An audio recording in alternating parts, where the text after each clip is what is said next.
So I was speaking with Brigette, and oh my gosh, we were talking about the importance of deconstruction in conscious business and all of the ranty things that are kind of pissing us off in the spiritual meets business space. And everything that was coming up was so juicy. We wanted to invite you into this conversation, give you an opportunity to kind of be a fly on the wall. So let's first start with a little bit of introduction.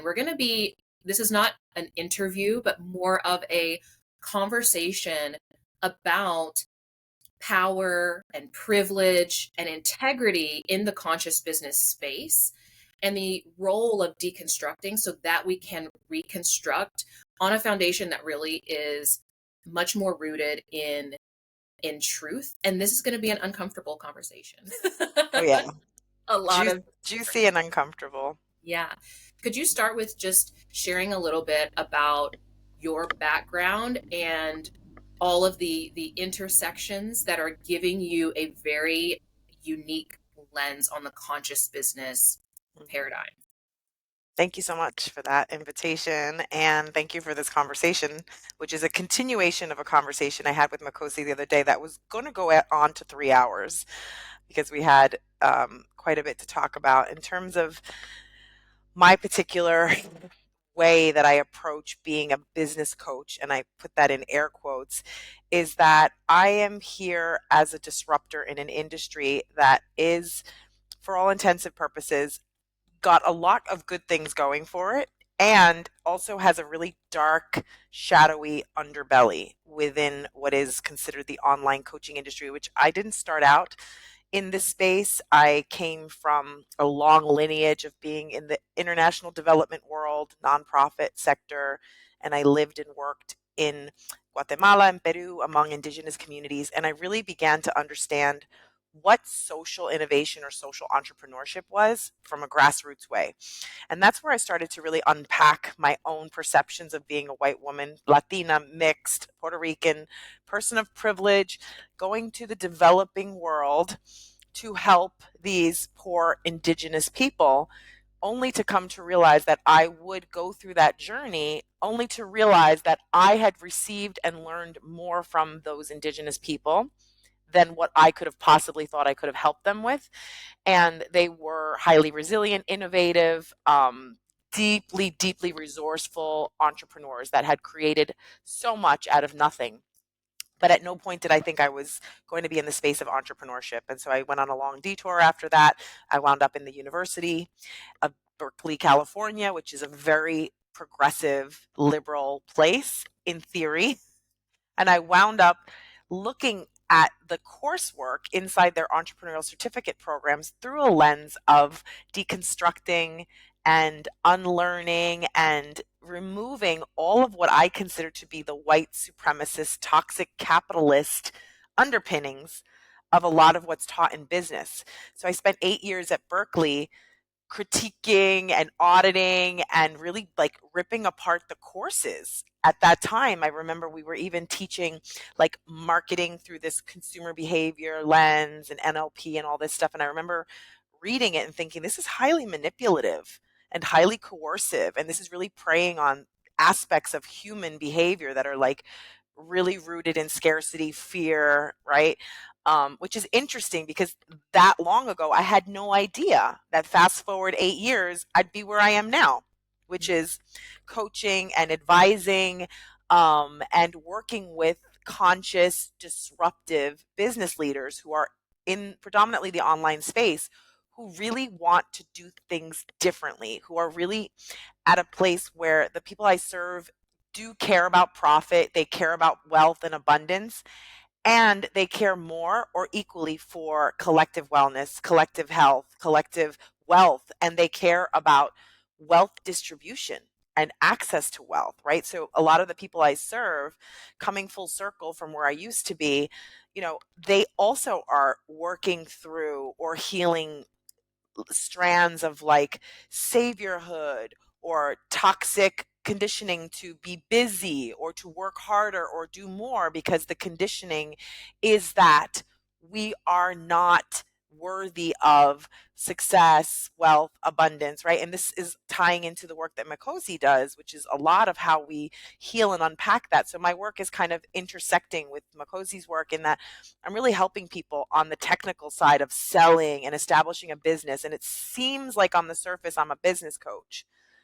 But if you go underneath it, I like to consider myself a disruptor and healer and someone who's really helping my clients unlearn the conditioning of toxic capitalism, which is on a lot of levels. And then at the intersection of that, we're spiritual beings. We all have ancestral lineage to spiritual healers and ancestral guides.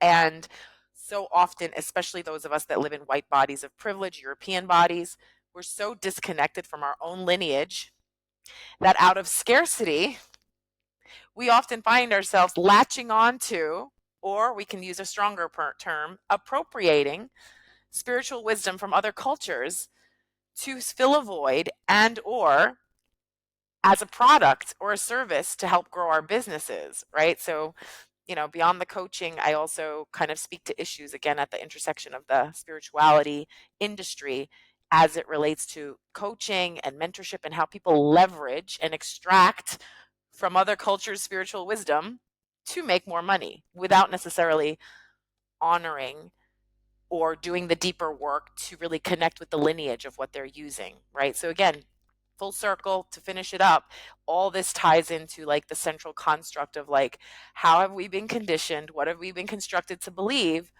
within the paradigm of this capitalist system that we are kind of raised to operate in?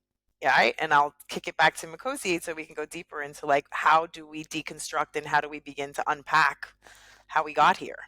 Yeah, you and I have so many similarities, even though we kind of come from different backgrounds. So, I actually went to university first, and while I was in university, I came out with 2 degrees in marketing management and also business admin.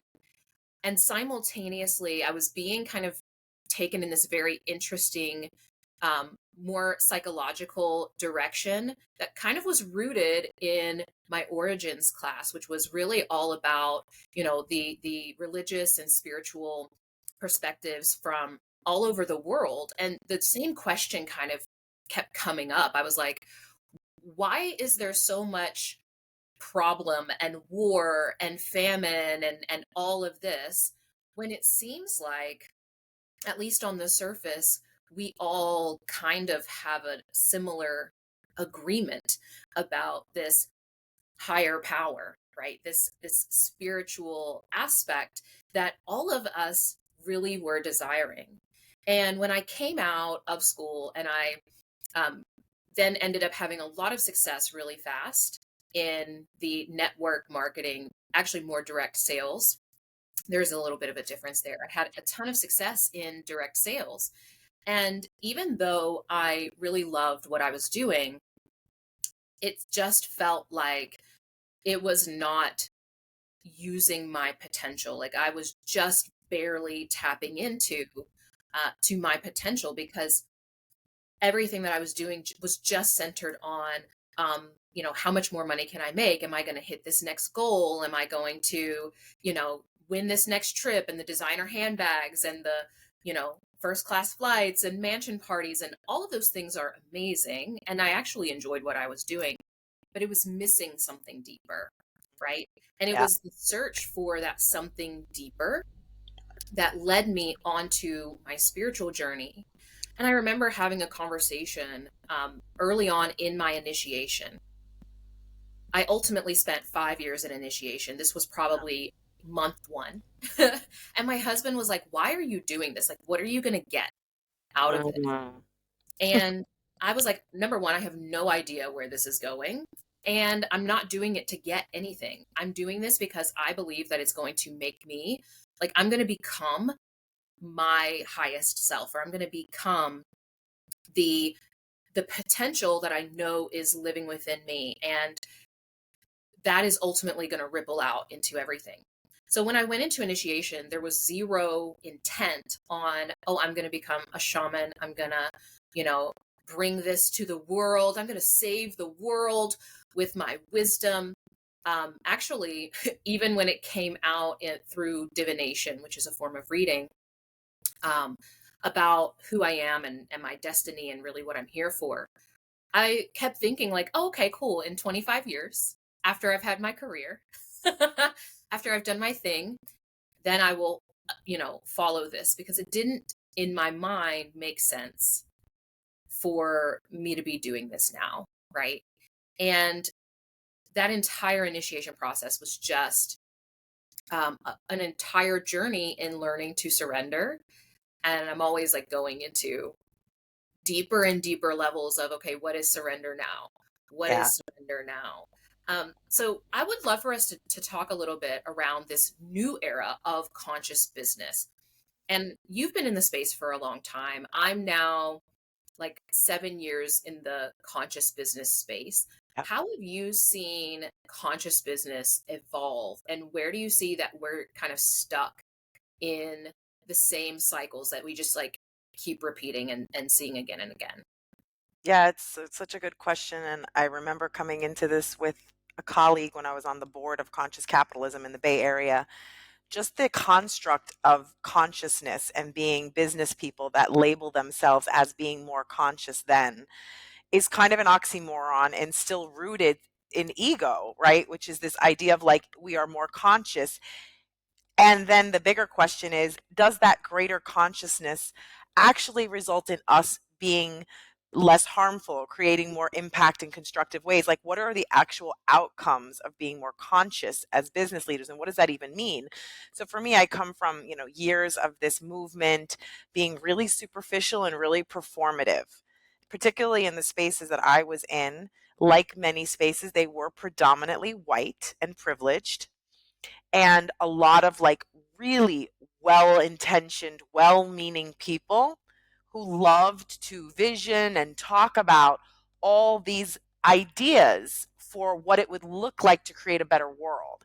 And I think some of the bigger challenges in the early phases of that movement, like many movements that are taken over or created by people of privilege when the goal is to serve people who may have fewer resources or who are more marginalized, is that the people of privilege with this vision should not necessarily be in the driver's seat of a movement that is designed to serve people who have different identities, right? So a lot of this had to do with looking at the unraveling of this kind of white savior construct of like who's saving whom, who's there to help or lift up, and is that really the paradigm that we need to work within, right? So then I saw that there was some awakening or realization around this. And then, of course, things came to a completely obscene public head around the murder of George Floyd, which, God rest his soul, he's just one of many, many Black men that have died and that have been leveraged in public spaces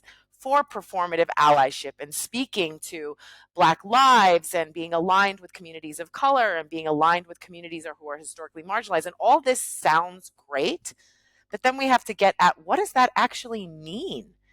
And I will say for myself as a leader, I can absolutely acknowledge where I myself participated in these movements in ways that were performative, because the more uncomfortable, truthful work is that a lot of what has to happen, and I think you wrote about this recently, is we have to do the inner work to heal in order to actually have the outer work in the system have any type of positive constructive impact. Otherwise, we're just replicating the very things that we're complaining about or speaking about, pontificating on, but we're not healing those same systems within ourselves. So we're not actually going to be able to change the system, right? So for me, that looks like looking at things like hierarchy, power, and privilege, and really deconstructing, am I the person that should be leading, speaking on this, being the person in the room, taking up space around this issue? Or should someone else who represents or is a leader in the communities that I'm saying I want to uplift and support, should someone else be in that room? Should someone else be taking the lead around these issues? And I think there was just a lot of healing and pain and a lot of trauma bonding and trauma transference happening throughout this period between COVID, George Floyd's murder, the aftermath, and then a kind of settling down from where a lot of people were involved in these issues publicly, speaking to the issues, excited to talk about the issues, but then very much going back to business as usual and not doing the really icky, uncomfortable work of looking at where within myself do I hold these systems and these ways of being in the world that are rooted in white supremacy or saviorhood or some levels of subconscious programming that very few people are consciously aware that they think they're superior to other humans. This is not a thing that we walk around with a daily awareness of, which is why when those subconscious ways of being programmed show up in our relationships and we get called out on it or told about these behaviors, it's deeply shameful because we're thinking, I'm a good person, I have good intentions, I want to do good in the world. And this can all sound very deconstructed. So I actually want to give you an example from something I went through last week. And it's a really uncomfortable conversation because it involves another white person of privilege who I think is a great human and who's also an ally to communities of color. And their approach with me over the years has been to, in the comments of posts online, kind of make digs that I've harmed Black, Indigenous people, that I'm manipulative, that I'm I I go after or I use people of color for XYZ, like a lot of stuff, but they have never come to me personally in a private message or called me in and said, "Hey, I have an issue with you." And the reason why is I don't know if they really have an issue with me. My experience of this person is that they want to appear better than, safer than me, a better ally. And so often among people of privilege, it really is about this positioning of themselves and wanting to be seen a certain way because it feels better, right? We want to be seen as good, likable, kind, conscious people. And we can have that aspect of ourselves, but also we have a shadow side. And as humans, we all have a side of ourselves that is still healing, and we can actually be causing harm to other humans. And we can be in that duality of being good, well intentioned humans and making mistakes. And so, my historical tendency with someone like this would be to like argue and debate and get into a whole positionality of, you know, why I'm not bad and and I noticed that dynamic, and then I thought to myself, like, what is the point here? If in fact I have caused harm to some people who are Black or Indigenous or who hold marginalized identities, then what is the goal of this interaction? For me, the goal would be to have a dialogue, to understand where the harm was caused, and then to look at how do we prevent further harm? What needs to shift or change? But there's no interest in that part of the conversation. A lot of it is this call out culture, which one of my mentors, Trudy LeBron, I want to give her credit. She talks a lot about the harm of call out culture. Like, yes, we can call people out till the cows come home and we can speak on all the problems and all the issues and all the ways that people are being problematic. But again, what's the actual impact and outcome of that? And what's even the goal? It's to make ourselves feel better than those people who are bad. We ourselves may be engaging in things that are harmful. And so the uncomfortable conversation is like, yes, maybe I have caused harm or have caused a negative impact.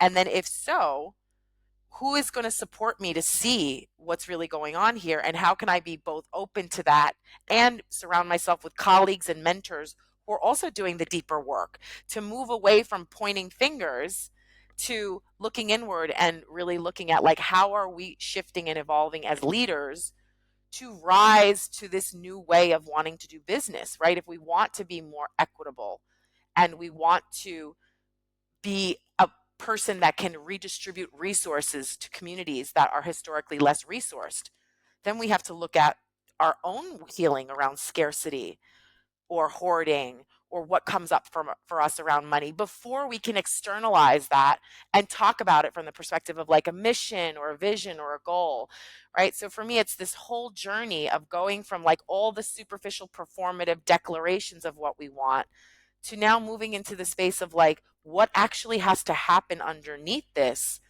And I think for many people, there is an awakening happening, that the work, for example, of healing from racism or historic imbalances in resource distribution, it starts with us as people of privilege doing our inner work first, to look at, like, how are we still participating in that system that we speak against?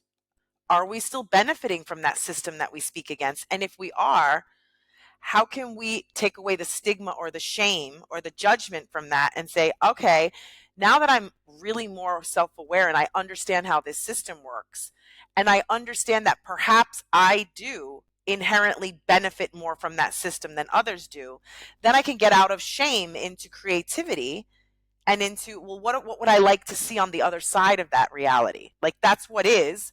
And I'm not here to argue that, because I have reached a place of high level of awareness that, and this is to be really clear, because I think a lot of people get confused in these conversations, that there is this hierarchy of, like, people of privilege have it easier because they're superior than. I absolutely believe that all people are born equal with the same exact potential from God, creator. Everyone is a perfect being and perfect entity with unlimited possibility. But then we're born into a system that does not reflect that back to us. And that starts to change our construct and our worldview. So it doesn't mean that Black, Indigenous, people of color are humans that are marginalized, in that they themselves are marginalized beings, that they are in a system that creates marginalization, and they have to operate in that system. And then that again connects with humans like Makhosi, who does work to help people understand that they can reclaim that inherent value and worthiness in that system, right? But again, the whole conversation of, like, where have we come from and where are we heading? I think we're heading into an era where people have to understand that the buck stops with them. They have to do the inner work, and they have to do the spiritual work, which I'm hoping is the next part of the conversation, in a way that is actually about unearthing and healing the shadow side of us as human beings, and getting comfortable with all the icky feelings, and not creating a hierarchy of, like, high vibe, happy feelings, wanting to always be love and light, which sounds kind of good, but can be deeply harmful when, as humans, especially when we have an awareness to this from other spiritual lineages, we are not designed to be happy and love and light all the time. And if we are trying to be in that vibration at all times, it is because we are either suppressing or bypassing the darker, shadowy, more shadowy emotions like rage, fear, anger, which in an oppressive system are completely normal and necessary. and necessary, especially for the people most harmed in that system, which I'm going to leave it on this really uncomfortable note. A lot of people are like, she's an angry Black woman, or even me, as white as I am, oh, she's really intense because I'm Puerto Rican, right? And I have a lineage that has actually lived through colonization. And I didn't. I still have my privilege, but my lineage experienced a great deal of harm and oppression from the other side of my lineage, which are Spaniards and Portuguese and Latins and Italians. And so, of course, I have intense feelings about these things. And what I find interesting, and again, it's not to place a hierarchy or a judgment, but I find that when I'm around healed Black, Indigenous women of color, like Makhosi, my energy is not too much. It's comfortable, it's normal, it's welcomed, it's like received and reciprocated and engaged with. When I'm around people of any ethnicity who are less healed or less aware of certain types of conditioning, my way of being is too much, which is tying into this awareness of, again, how we're conditioned with white supremacy to think that certain ways of being and acting and behaving, certain ways of spirituality are more acceptable or desirable. And why? Why is something that is more intense, gritty, dark, uh, aggressive, passionate, why is that bad or dangerous or unprofessional or wrong? And why are ways of being that are light and pleasant and polite good and professional when ultimately those things can be cloaking or hiding some really harmful things underneath, right? So all of this is to say, like, I see an awakening to these things. In fact, I've seen this beautiful trend. And every time I see these posts, my heart just cracks of spiritual white women coming clean and saying, I am emerging from a cult and I'm awakening to the fact that I have been mired in a very whitewashed, unhealthy world of spirituality, and I'm no longer comfortable with what I've been participating in. I'm healing from it, and I am not even sure what the next step is, but I know that what I was doing and what I was involved in was not spirituality. And I've seen more and more women of privilege speaking to this, and it just, it's going to be a journey, right? But like, I see light. I see the light shining, and I see people building their capacity to look at and acknowledge what the light is being shown on, even if it's not comfortable, it's not love and light, it doesn't always feel good. And that's, again, full circle, we'll kick it back to you. Not all healing work is about laying on a lounger with a white goddess gown and having someone fan you and banging the shamanic gong, and they're just doing the incense from the tree that's about to become completely decimated. There's almost none of these trees left in the forest, and it's the smoke, and it's my appropriated shamanic rattle, and it's, I'm wearing the garb of another culture, and like, I get it. Everyone's on a spiritual journey. The human condition is that we want to heal. We want to evolve to that, as you said earlier, that highest version of ourselves. And there's some difficult truths and things that we have to contend with to find a path forward of healing and awakening is into conscious leadership that acknowledges how we may still be holding and perpetuating harm, right? And that's been my journey. I've come from that diehard, like, anti-racism and decolonization, and like, go hard, and it's all about speaking truth to bullshit and calling out all the issues, and that, it's in and of itself is deeply harmful and depleting, even to my own self as a human, right? Coming into that awareness and then hitting a space of like grief, of like, holy mother, what was that? And in that grief, kind of feeling like inertia of like, do I even want to do the thing? Like, what does this even look like? Into this deeper realization of like, oh, I was coming at this from the wrong angle, right? And now being in that other work, it's quite different, and the conversations I'm having with people now from this other place are really different than they were 3-4 years ago. Yeah. It's so funny because we can really hijack any amazing beautiful thing. We can unknowingly hijack spirituality, business, consciousness, like any of these topics, when we aren't aware of how these systems, how these constructs are emanating from us in literally every move that we make. I was so glad that you brought up the um the experience with George Floyd, because before that moment, I've been talking about this stuff for a very long time. And then whenever George Floyd passed, was brutally unalived, all of a sudden there was this interest in, like, oh my gosh, it's like a mirror just like came up to all of us, and we were like, what is it that we are supporting? Like, holy crap. And some of us were like, y'all, this has been going on, where have you been? Okay. Right, Some of right. us have been living with like these various levels of violence.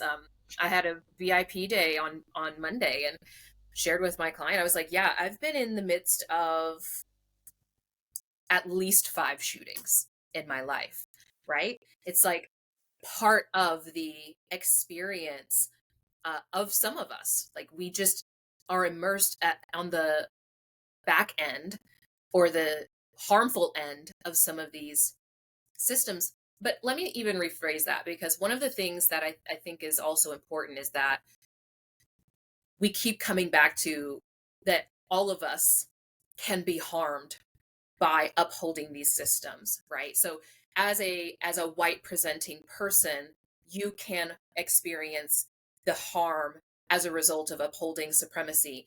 And also as a um, black presenting mixed woman, I also have experiences of experiencing the harm of upholding supremacy in ways that I didn't even know that I was doing, sometimes against myself. Like there's numerous ways I'm coming across all the time of various ways that I am unknowingly supporting it, and it's limiting to me. But anyway, back to George Floyd. Around that time, everyone was so like, oh my gosh, like we have to do something, we have to stop this from happening. And everyone was very activated at that time to participate.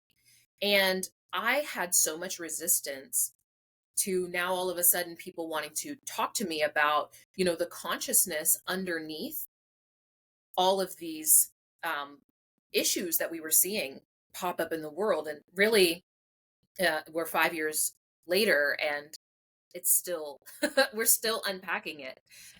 But I was so resistant because I, number one, knew that so much of this was going to ultimately be performative, because we want to be seen with good intentions. We want to be seen as change making and doing good things in the world, and I'm an ally, and all of these things. But intentions really don't matter. It really is, what is the impact that we're creating? What is the reality that we're creating?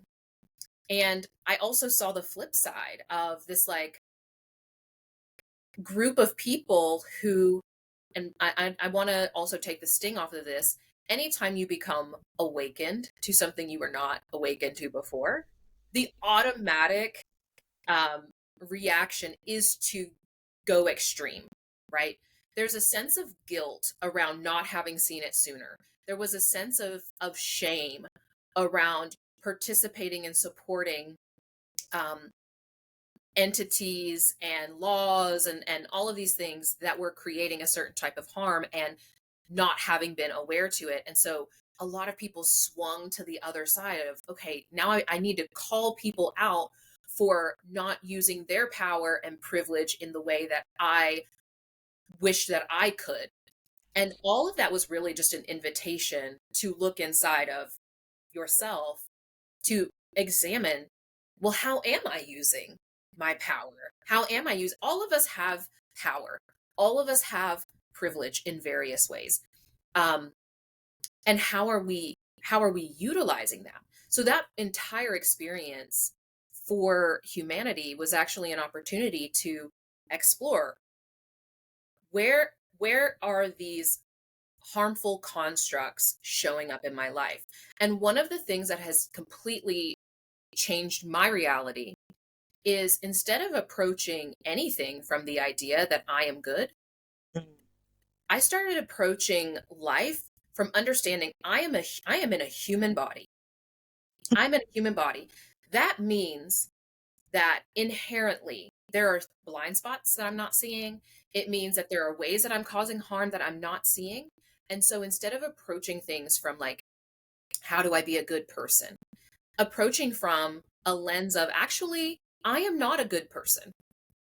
And just accepting that I'm not a good person so that I can be open to the ways in which I might not be seeing that I'm harming others, right? Because there's something about the intention. Like, we all have good intentions. Everybody has good intentions.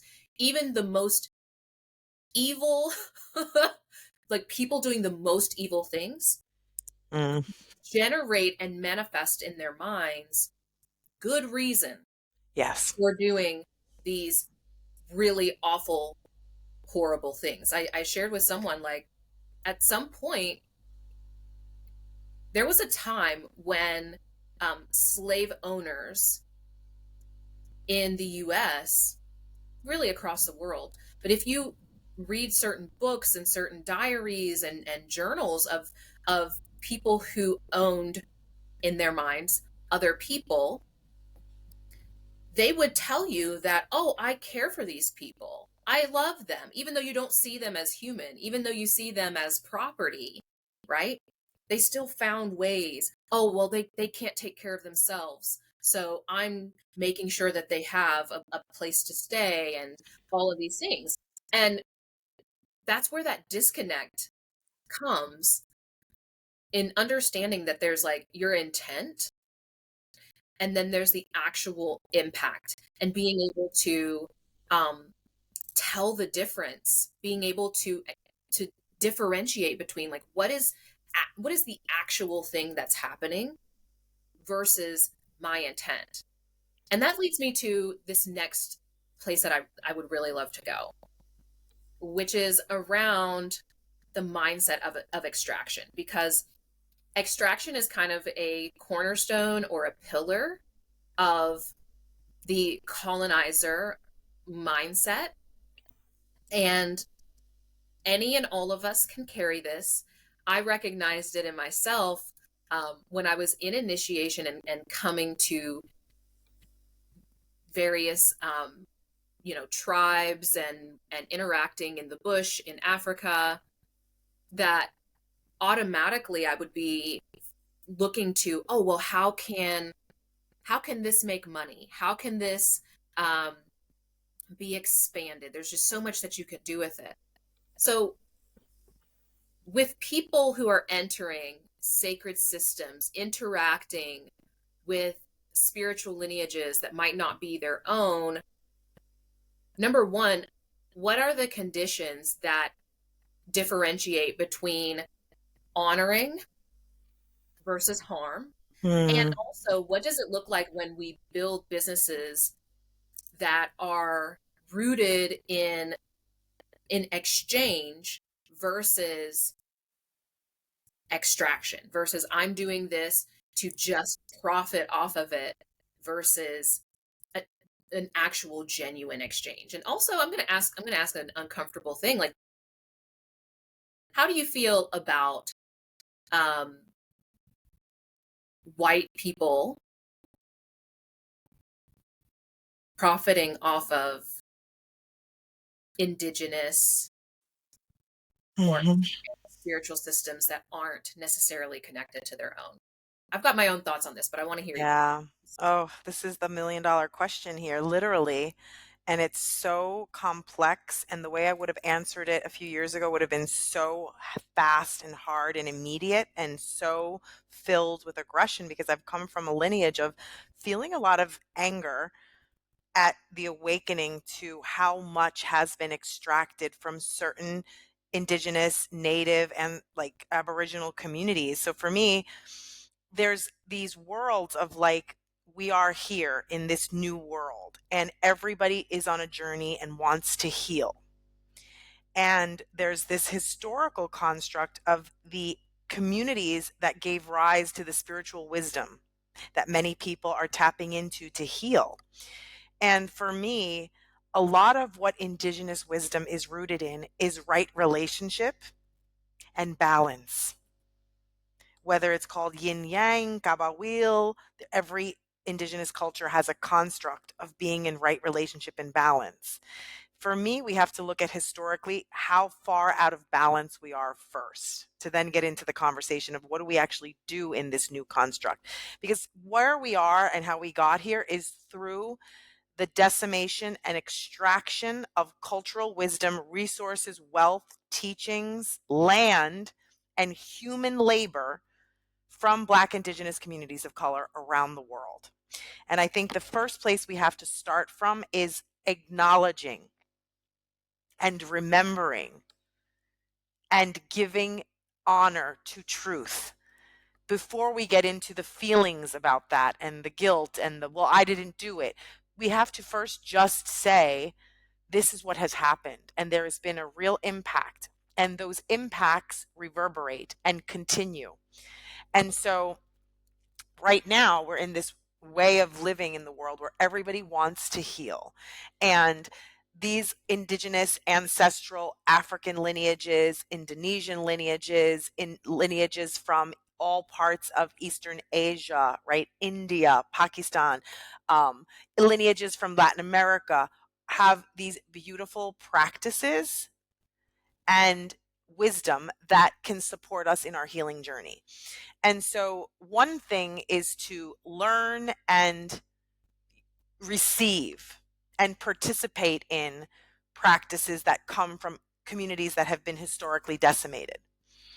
And when we partake of those practices and these resources and these medicines, and we buy them from these local lineage keepers, in my perspective of money and right relationship, we are giving back in a direct way. We'll get to indirect. That's a direction that I feel restores. There's another pathway, which is I'm a white-bodied woman. My mother was born in Puerto Rico. I'm not going to put on some type of Taino garb and go back to Puerto Rico and even sit with Puerto Rican lineage keepers and learn a thing and then come online and say, I'm a Taino shaman and I'm going to heal you in these ways. I would really grapple with that because I was not raised in that lineage. I did not participate in that lineage keeping culture. I did not experience the shadow side of being born into and raised in a culture that was decimated by colonization.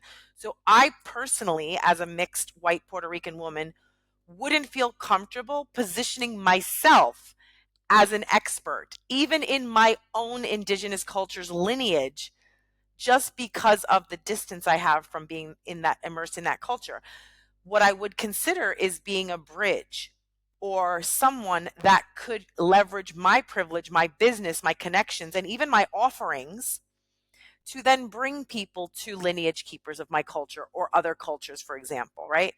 And then there's that spectrum of like leveraging privilege to bring attention to or encourage other people to invest in lineage keepers, resources, services, products from communities that are original lineage keepers, or my business can directly give back into organizations that are supporting those communities in ways that are effective and proven, not like random nonprofit things that are not working. Like Makhosi's organization that she works with, they give small loans.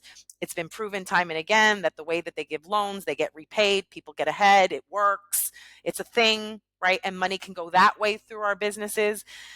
But then there's this other part where it's like, if we are profiting from utilizing indigenous wisdom, if I am a white presenting woman and I am a yoga instructor and a yoga teacher and a yoga trainer, and I am not a lineage holder from the tradition of any of the cultures that gave rise to yoga, should I be the voice, the expert, the face of yoga teacher training if I'm not of that lineage? And if I am I in right relationship with what has already been extracted and taken from that culture? If I am profiting from that lineage and I am not directly giving back to it, I don't think, for me, from an energetic transfer of money as energy, resource misalignment perspective, I personally don't feel an embodied awareness of this is good and true and a good way, which the language of indigenous, a good way doesn't mean bad good. It just means a balanced way. My mentor taught me this, Marita. I don't think white people profiting highly off of indigenous wisdom in and of itself is a good way. I think there are ways to mitigate and bring greater balance to being a person of privilege that is leveraging and extracting from indigenous wisdom for profit. And people will argue that I'm a lineage, I adore the lineage, I sat with the lineage holder, I honor the lineage holder, I've done the work, I get to be a Sangoma. I am a white Scottish woman and I am an African Sangoma, even though I wasn't born or raised in Africa. I don't have any ancestral ties to Africa. I am Scottish and I am a Sangoma. I paid the Sangoma that trained me. That's how it works. And I have a right to embody this lineage and teach this lineage and be the keeper of this lineage. And I had a 3-day long dialogue with this person, and I could not, at the core of my intuition of what it means to decolonize and be in right relationship with bringing balance back to what has been imbalanced for so long, I cannot find a way to engage with it, right? I'm moving to Bali. I've been in Puerto Rico.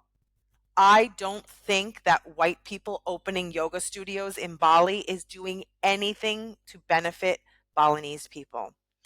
Even when they are giving a percentage of their profits to the community, the larger impact from a socioeconomic perspective of white people appropriating, extracting, and monetizing lineage healing from lineages that are historically marginalized has not shown in any way to to improve or lift up in any significant, measurable way these communities. Like, it's, for me, and I've done it. This was my business model. Like, I am not I am preaching from inside the choir.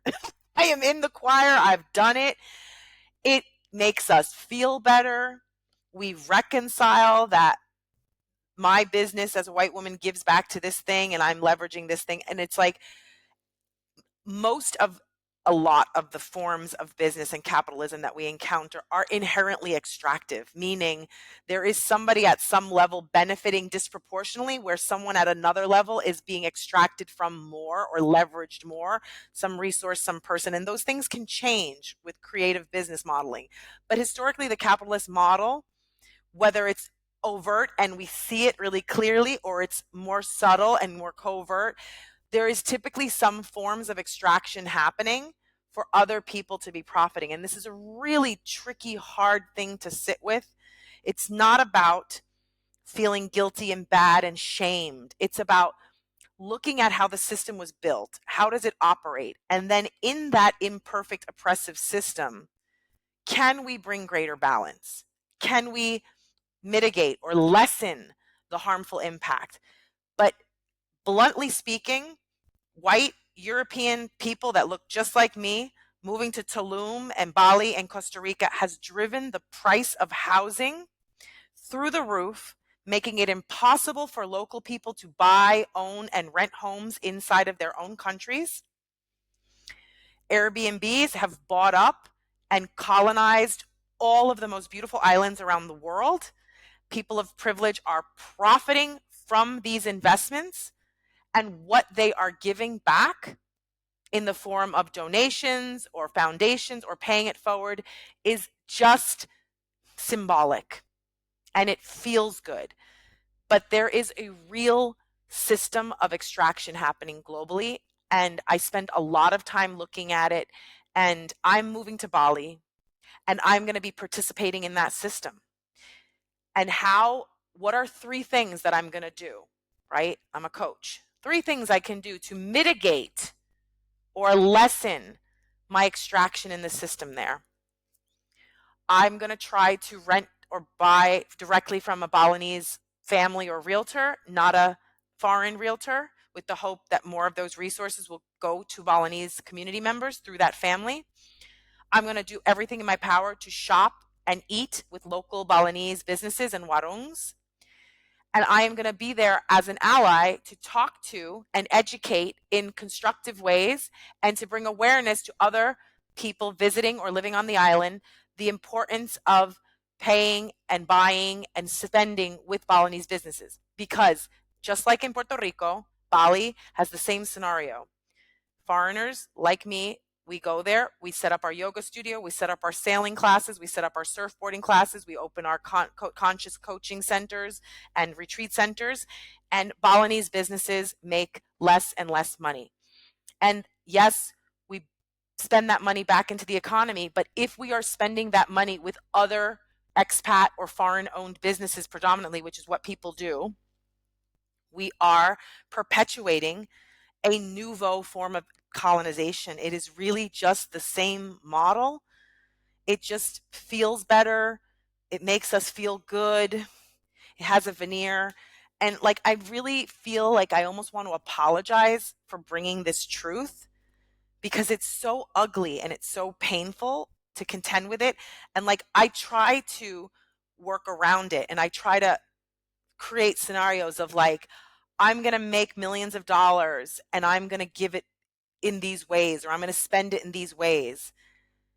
And I probably should have been an economist and not a business coach, because I look at the economy and I look at how that money gets distributed and where it gets spent and who it's going to make it to and where it's going to trickle down. And it doesn't shake out. The wage gap, the quality of life gap, in comparison to the amount of wealth and resources that there are in the system, is really imbalanced and becoming more so every single year. Prices are inflating, locals are making less, expats are making more and spending more and living better lives in places that they've moved because their own economies are extractive. Like the US is a mess. It's hitting a recession. People are going to move and leave and are already leaving in droves to Mexico, to Bali, to Costa Rica, to Taiwan, to Vietnam, seeking a more cost-effective way of living. And we are going to live a good life. Our money is going to go further. And if we en masse started making different buying decisions, could we shift this? Could we turn the ship? It's tough. We would have to en masse really completely shut down and stop spending a single penny with all of the multinational corporations that make their profits from poisoning people with food, overcharging people for drugs and pharmaceuticals, and profiting off of steel and oil and other resources that are designed to be profitable through weapons of mass destruction and war that maim and kill human beings. All of the money in this system is concentrated in these industries. They're billion-dollar industries, and we spend our money in direct and indirect ways with these industries, and we invest in assets that are tied to these industries directly and indirectly. And we're all invested in things that are causing harm. I can't fully divest of those things. I have to live, right, in this system. I buy properties, which I find that I make myself feel better, that they're less extractive. I rent to people of privilege. I live in a community that's a community of privilege, so I'm not living in a marginalized community or a community of, indigenous people here in Catalonia. It's a European culture. But again, these are all ways that I manipulate or move things for me that makes me feel better. But when I look at the hard economics of the system, that's where I hit grief. Because, and this is the last thing I'm going to say about this, I am a very white conditioned thinker for the most part, linear, logical. I love to analyze. And I have, over the past few years on my healing journey, learned to listen and feel and to allow for wisdom and truth to come to me through a different means. And when I allowed that to happen, it was so terrifying, because what my ancestors showed me broke my spirit.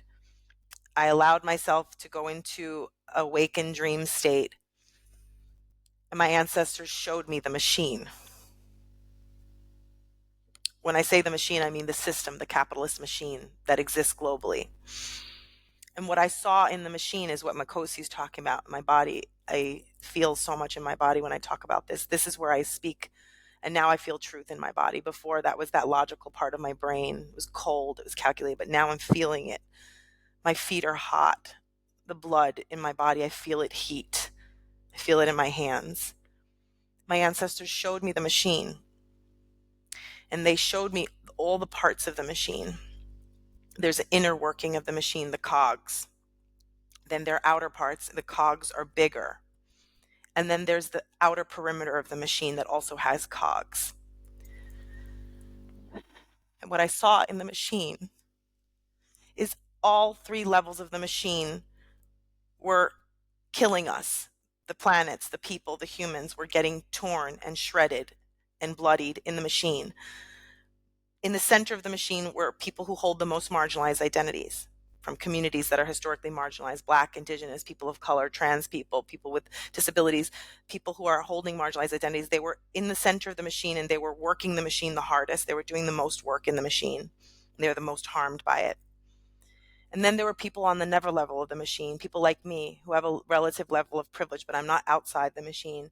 And I'm also getting harmed in the machine, slightly less, not quite as harmed. I'm not working quite as hard in the machine, but I am still working the machine, and I'm part of its mechanics, and I'm working it, and I'm getting hurt by it. And then what I thought I would see is that the people outside operating the machine would be okay, and they wouldn't be harmed, and they would be operating the machine safely, and they'd be running the machine. But what broke me when my ancestors showed me the machine is all the people were getting harmed. Even the people on the outside of the machine were getting hit and hurt and bloodied by the machine, but not at the same level, but they were also getting hurt. And so everyone in the machine is being harmed. And I don't know that I have the answers for how to completely stop and dismantle the machine while it's in progress, and while people on the outside who think they're benefiting, are living a good life, are still being harmed but in more subtle ways, and are still running it and don't realize that they're part of why the machine works. I know that the people in the center are at a crisis every single day around the world. And I don't know if sending money to them, I sent money to a family in Gaza. I don't think they're any better off in this machine. I can make $1 million tomorrow, or 5 million, or 10 million, and send it to families in Gaza. And money is not going to fix what's happening in Gaza. And so the truth of what I have come to realize that has been deeply painful for me as an entrepreneur is that there is no safe, truly conscious form of capitalism. There really isn't. And I have done all of the emotional, philosophical, spiritual gymnastics that you can imagine that I have consorted myself into to find a way to narrate a better version of this system. And I can't anymore. It is a very broken, extractive, oppressive, painful system. And we exist at the intersection of the choice to still honor our human journey and live a good life and take care of ourselves and not become sick or in lack, because then we will simply draw upon other people in the community that will then need to care for us, and we're not actually going to help anyone by getting sick, burnt out, depressed, and not resourced in this system, while also reconciling that in becoming healed, rested, wealthy in the system, we are going to live a good life. And then we have to decide what part of ourselves as spiritual beings, rooted in the deepest truth and collective wisdom of Ubuntu, that if one is not well, we are all not well. Then what? How do we navigate? What is our soul's footprint on this planet? Like, what can we contribute to? What can we engage with in ways that can help move the needle of healing, help redistribute resources, and allow us to still live a good life and live a joyful life, because that is also our birthright, right? So it's this complexity of like, no, we were not put here to cry all day watching the news, to fixate on all of the people of color that are dying, that are harmed around the world. And yet, are we also designed to disconnect from that, to not feel pain for that? Because I don't think that that's human, and I don't think it's normal to do that. But I think that at the core of capitalism and the system is teaching us to become disconnected from that sense of interconnectedness, to disconnect from the feeling of pain for other people's suffering, to become so fixated on hyper individualism that we are conditioned with the story to believe that we're okay. It's all just about our own individual rights and freedoms and living a good life and being joyful. And we don't have to worry about any of the rest. And for many of us, I can simply choose if I want. Well, I can't anymore. It's done for me. Many of us can still choose to not think about or watch or know what is going on in the world. And then this is the last part I'm going to say, because this was really tricky when I heard this the other day from a white-bodied person of privilege, and it triggered me. I got so upset at first, and then I started to really like wonder and think about it, which was like, were we ever designed as humans to see and know as much as we do about other humans all the way around on the other side of the world? Right? Before the internet, before television, before media, before airplanes, we lived in our own communities and we were only concerned with our own tribe and our own community and those that were bordering or those that we interacted with. And beyond that, we did not know what was happening all the way on the other side of the world. Now, mind you, we didn't live in the type of modern society we live in. And so, again, going back to, is this good? Is this a good way? Is what we've done progress? Are we more evolved? Are we more modern? Are we more advanced? How is all of what we have and know serving us? All of the modern ways of living, all of the resources we have, is it really making us a better, more whole, more healed society? Or is it also, again, just slowly harming us and eating us, right? And that's where, coming full circle, the first pain in decolonization work is just the awakening and the feeling and the remembering and the knowing. And there's for me, it's been 5 years. It's a long journey. It's not like a overnight, I drank cacao, I went to a shamanic healing, and now I feel groovy. For me, it has been like a deep, deep soul bone grief of awareness of like, I feel and know these truths and they're not going anywhere. And I had to just contend with that grief. And now on the other side of the grief, it's like, now what is the next level of healing and integration and moving beyond the grief into what now? But I have to be really honest. I'm 50 years old. I don't have a lot of the what now clear. All I have clear is that my body and my soul remember, and it knows what it wants. And it's painful because what I want feels very counter to what I have and what I think I need. Like, I have a 300 square meter home in Spain. I have 2 cars parked outside. I have a house in California on a property with 2 homes that is worth a lot of money now. And we have a property in Florida. And I don't know what I want to do with any of it. I know that I can extract, make money, live a good life. I know that I don't need all this. I know that the size and the amount of homes and the amount of resources that I own extract a lot of energy and resources, gas, electric, water, humans that have to care for it. I have found myself in this journey of the classic model of capitalist success with my conscious values, with my desire to do things in a different way. And I arrived at a certain place, and I'm realizing that for me, for who I'm becoming, it's not actually what my soul desires. And I don't know how I'm going to feel when I rent this house out and leave and downsize and move somewhere else and don't bring all of my stuff and don't bring my 50 pairs of boots and don't bring all my purses and don't bring all my lipsticks and all the things that I'm looking at going, what am I going to bring? What am I going to leave? All the things that I've tied importance to or relevance to. I know underneath that I can have things that bring me joy. I can enjoy nice things, but what I deeply crave is something that I remember, and it's community.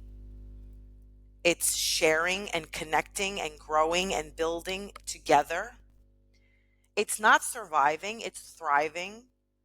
It's existing, it's celebrating, it's ritualizing, it's being in ceremony. It's a different level of meaning that I think my biggest fear is, can I decolonize and release enough to even get close to getting back to that? Or am I going to be like one of my favorite artists, Robert Mirabal, is an amazing indigenous artist. Am I going to be that woman trapped between two worlds for the rest of my life? And he sings about the way of the indigenous person that is mixed, that the old world calls and we remember, and the new world crushes and pulls. And those of us that are on this journey are in between these two worlds. And there has to be something that brings from the old world, and there has to be a reinvention, a recreation, a reimagining of some other version for this newer world, because we cannot go back. And my good friend Xochitl, she just did a beautiful training around all of the indigenous wisdom lineage keepers that have foreseen these times. The Hopi, the Maya, the Goban, all over Indonesia, they saw the time when the people of the numbers and the computers and the technology and the advancements had to join and learn and work with the people of the old ways to move forward. And so the only thing that I can find in this journey of seeking truth is that the path forward is going to be messy, it is going to be nonlinear, and it is going to require us to get comfortable with such a level of incongruence and duality and yes and so much grayness in between the wanting to be good and right and wrong and bad and extremes that we have been trapped in and locked in for so long. It's going to require us to get so comfortable with some type of messy middle that requires so much healing and releasing of ego, of the need to be right and good and know the only way. And I think those are the only things I used to think I knew so much for so long.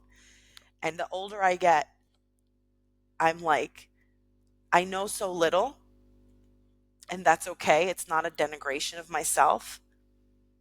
I desire to know more, but also there's a part of me that is an inner knowing of like, maybe I don't need to know more. I just need to be more and integrate more. And it's not something that I'm going to know or figure out, right? It's something that I'm going to have to feel and heal and move through, with perhaps over time getting comfortable with even knowing less or understanding less, right? And I know that's a mouthful, but it has been a journey for me being in this industry. And the last thing I want to say is like, and I say this with no performance, with no desire to like superficialize any of this.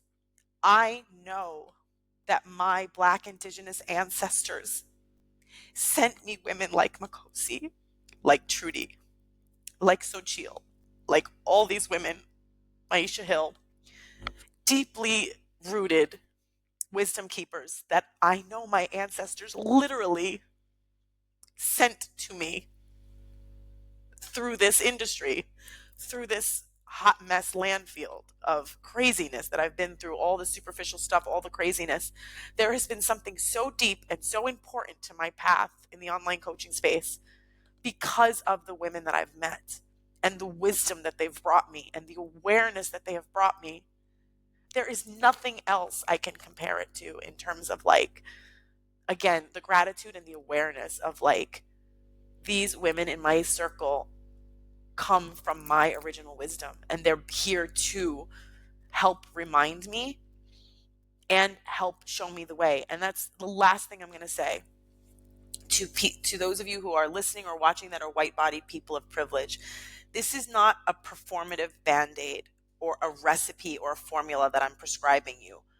I am telling you from the deepest parts of myself as a white woman, the deepest truth that I know is that when we as white people hire and spend money with Black, Indigenous, women of color in particular, but men that come from original lineages, we are directly contributing to healing in a completely different way through the energetics of the work itself that we need to do which is to be in right relationship and to be in a position where we are actually being led by and learning from Black, Indigenous people of color, not as peers, but as our mentor and seeing them as such, and not in the creepy, high ticket, superficial, whatever way. When we pay a lot of money to Black, Indigenous women of color who are lineage keepers and receive an energy exchange from that, there is something very different in the calibration of what is happening in that relationship when we are really intentional about who we choose to heal with, who we choose to invest in. And if there's one thing that I could say is a way forward, just in this microcosm of our industry, if there's one thing that we can be pulled to, hire, seek out, listen to, and learn from healed or on the healing journey Black, Indigenous women of color who can hold us with compassion and grace and have themselves done enough work to unpack, to lead us and help us heal. It is a very different journey. I have done all the ways, and this particular way is a really good way. It's a really good way to do one thing that can, in my opinion, bring greater balance and right relationship to things that have been equitable for a really long time. And it's one thing. There's so many other things we can do. And if you're going to sell or use Indigenous wisdom in your business, please work with a social impact entrepreneurial coach, work with someone that understands how to create a social impact business model. Please reveal your teachers. Keep getting certified or working with original lineage teachers. Advertise who they are on your website. Bring business to them. Give back to those original lineage communities. Acknowledge that you're not an original lineage keeper. Reconsider certain terminology if you don't come from an original lineage that uses the terminology. Consider alternative. Consider saying, I'm a healer that engages with shamanistic like shadow work, but I am not of a shamanistic lineage.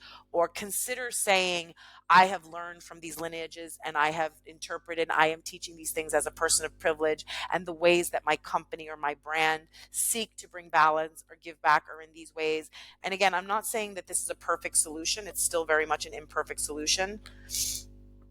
But I do think that these ways of approaching doing business will help us in reducing the extraction that is inherently happening in the system. And again, it's not to blame or shame myself or anyone else that participates in the system, but it's just to get really curious and really lean into this conversation and really think about like what we're offering and what we're asking to consider, and then what feels right, what feels like a path forward, knowing that the path is imperfect. Imperfect is such an understatement. I think um, I love that you are sharing the not only the logical, linear, analytical experiences of how do we start to shift on an energetic exchange level when once you've become aware of the cogs in the wheel, like this big machine that we all exist in, that really is just a machine of consciousness, right? It really is just these structures that we have set up that are reflective of certain ways of being that ultimately harm all of us, right? And also that there's the emotional aspect and the truth that none of us have the answers to fix this thing. Like full transparency, it is going to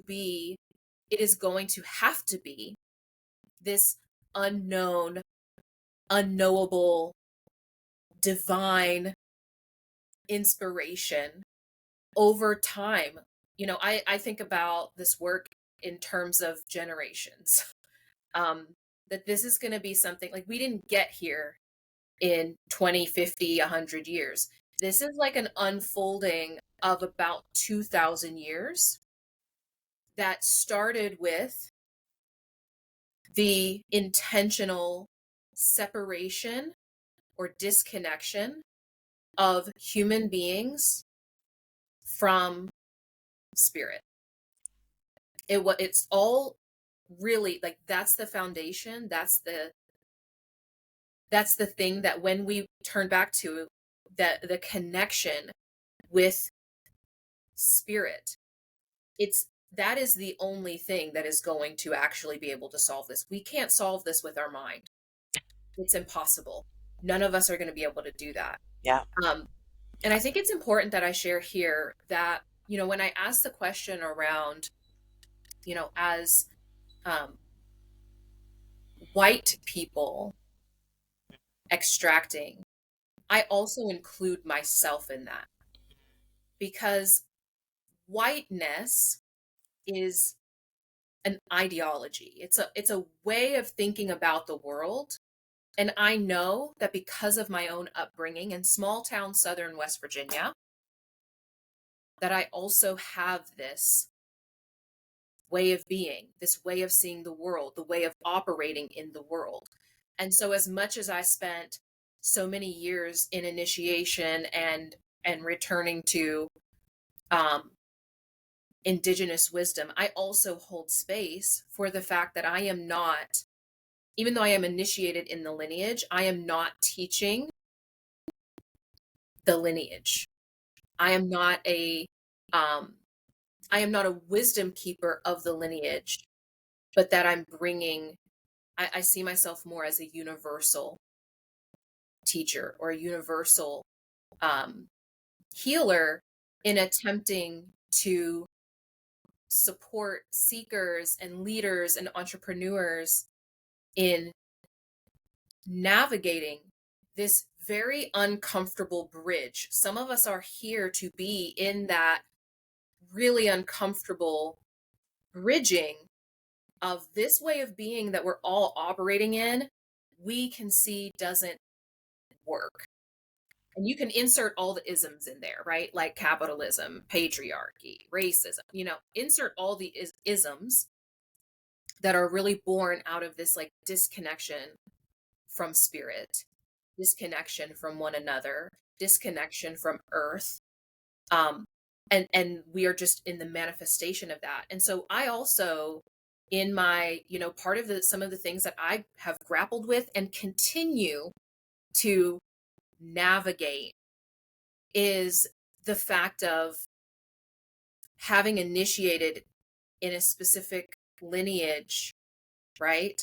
And then operating and profiting from that work, and how to go about it in ways like, from the very beginning, in initiation, we are actually doing work um while we are in initiation to practice, to verify. We got to be verified. We Yeah. don't just like, initiation is not you just Yep. learning some information. It's like the information has to transform you, Yeah. and you have to be able to, we have, very various testings and things like that to verify that we are evolving on a certain level and Yeah. being different. Yeah. And so before I completed initiation, coming back to the US and figuring out along the way, how am I going to navigate this space? And I'm not getting it perfect. But even just the very foundation of like having the brand, the Royal Shaman, using the word shaman, and everywhere I go, I try my best to make sure that I'm saying, hey, by the way, I'm only utilizing the word shaman. I'm not technically a shaman, that I initiated and am technically a Sangoma. Many of them would probably call me a Sanusi at this point. What's the difference between a Sangoma and a Sanusi? Yeah, so a Sangoma is someone who is initiated in ancestral healing. So the spirits that you carry are ancestral, and all of the work tends to be more community oriented. So you're working with the ancestors of another person, and you are using essentially the spirit of your own ancestors in order to facilitate healing. I Yeah. have that as a foundation. Yeah. And then I also come with other spirits that we would call, they would say that they are like foreign spirits or universal spirits. higher level But spirits. not your own Higher, ancestral spirits. do what? Not your own ancestral spirits. These are beyond your Some family of them, lineage. yeah, they're so they were never human, right? So we Ah, have okay. those who were human. Um, that would be, from my mother's lineage, my father's lineage, also specific ancestors with specific roles. Yeah. Um, Also, there can be adjacent ancestral spirits. So let's say that they are um, spirits who owed some kind of debt to my ancestors now in order to like resolve that karma, support me in righting some of their wrongs in their lifetime. So essentially, when they come back next time around, Yeah. they've worked through some of that karma by supporting me in my work. And then there are other kinds of spirits that are, water spirits, um, praying spirits, divinities, gods and goddesses type of thing. And those are the ones who are like my primary purpose is connected with them. But you always have to go with ancestors first. Like you always have to have that foundation of I am connected to my ancestors, and they're the ones who are providing that foundation that then this other work can build on, right? And so the universal aspect of my work, which has to do more with visioning, being able to see collectively where we are out of harmony Right. and what it is that we need to do to come into greater levels of harmony. And even with all of that, I still navigate these challenges. And I think from a spiritual level, I think it is important that we understand, maybe this will give you some peace about all of this. Because again, none of us have the answers to any of this. It's just where we've come to in our understanding. But from a spiritual perspective, there are individuals who part of their work in this lifetime is to either support or uplift or bring awareness to specific wisdom, specific lineages, and that is part of their calling.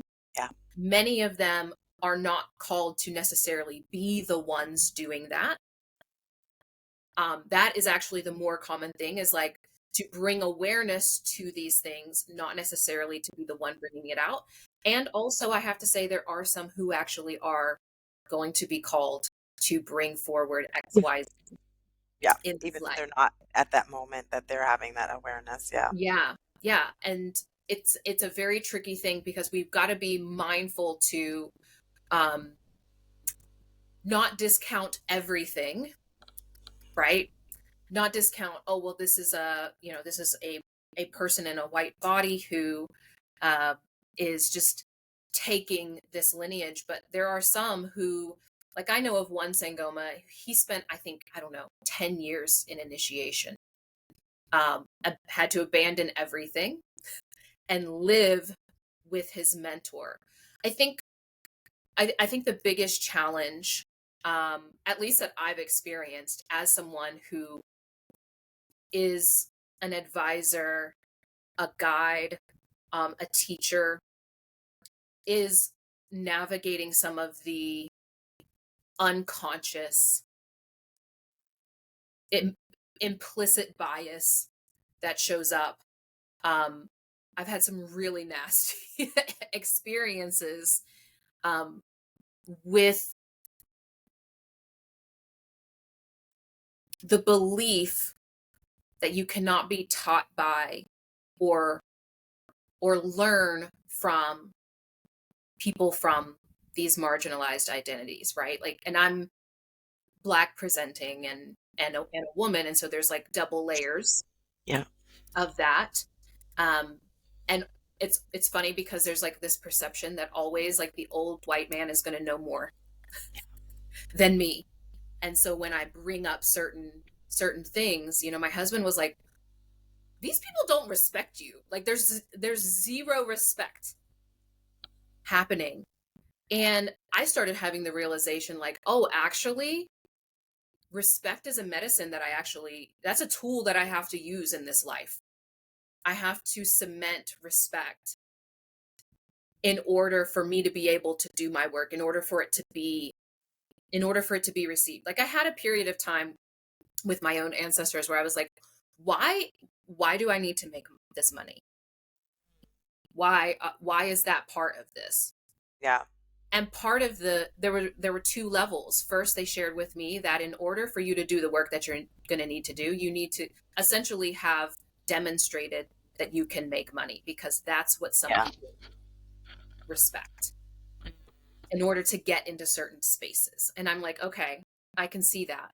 And also simultaneously on the flip side, part of me making money and having and being well resourced and well taken care of operates as a mirror of what's possible for all of these other lineages who want their descendants to receive the abundance that they are here to have in this lifetime. Yeah. They've got to do their own deconstruction around their value as a marginalized person, or as a Yeah. woman, or as Yeah. someone who's trans or disabled, and what your value is as a person in order to receive resources. We have lots of people, especially in who consider themselves spiritual, who are like, I'm spiritual, so I don't receive money. And they do everything in their power Yeah. to avoid receiving money. But their work in this lifetime requires for them to have money. Yeah. Just their like base living Right. is going to require them Yeah. to have money. Not everything comes from that. Right. It is a part of the journey. And so I love having these conversations because money, I'm glad we're getting to this part, because I really wanted us to touch on wealth consciousness Yeah. and what the role is around money. I think that it's so interesting now that I'm like on the other side of initiation, and I've been on this journey for, I don't know, 12, 13 years at this point, and been doing this work for 7 years. And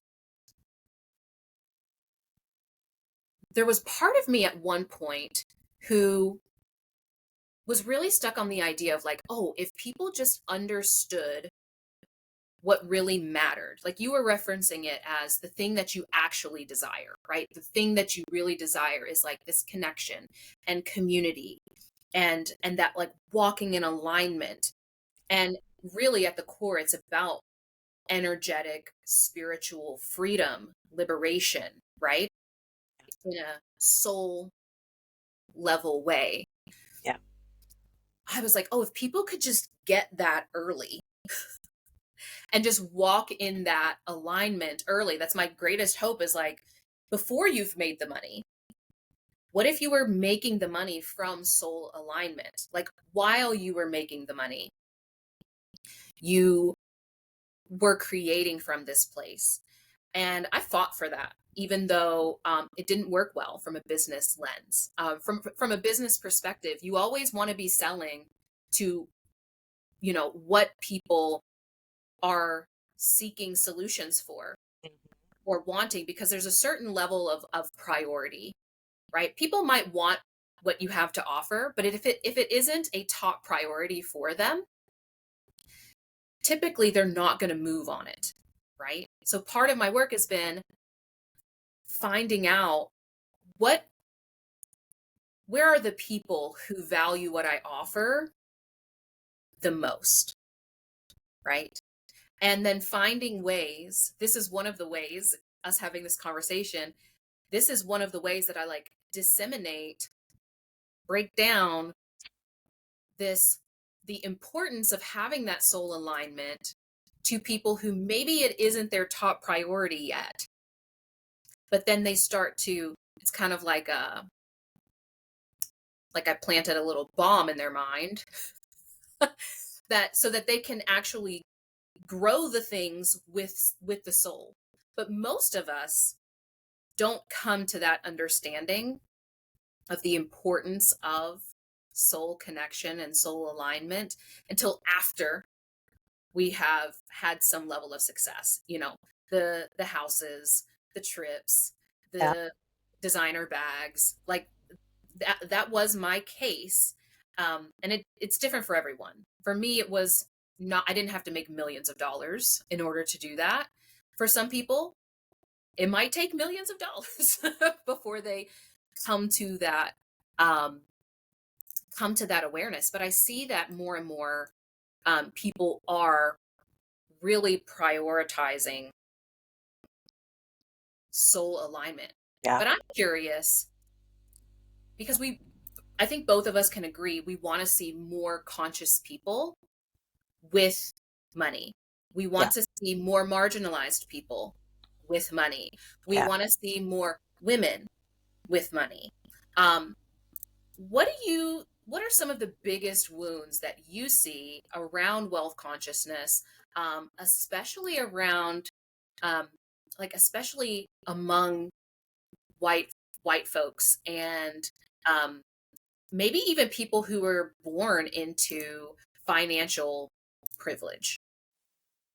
Yeah, I mean, it's a tricky one because I think there's a whole spectrum of consciousness around money nowadays, especially like, and sometimes there are narratives that I don't know that I fully agree with.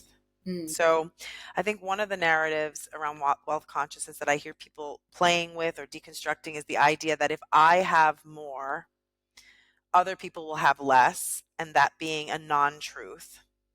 That if the more that I have, other people will not have less because I have more.